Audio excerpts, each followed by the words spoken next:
kwamba Mungu anaruhusu majaribu yaje katika maisha yetu ili kutufundisha, ili kutujenga, ili kutuimarisha, kwa sababu huwezi kuwa mtu imara kama hujapitia kwenye majaribu.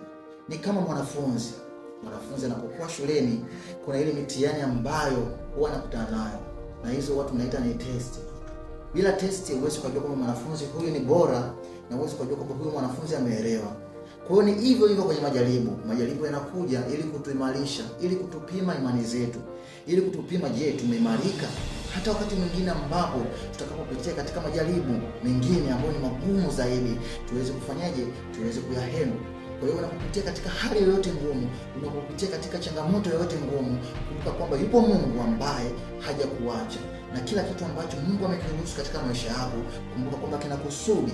So usikate tamaa, usivunjike moyo, wala usishuke moyo. Endelea kumtegemea Mungu, endelea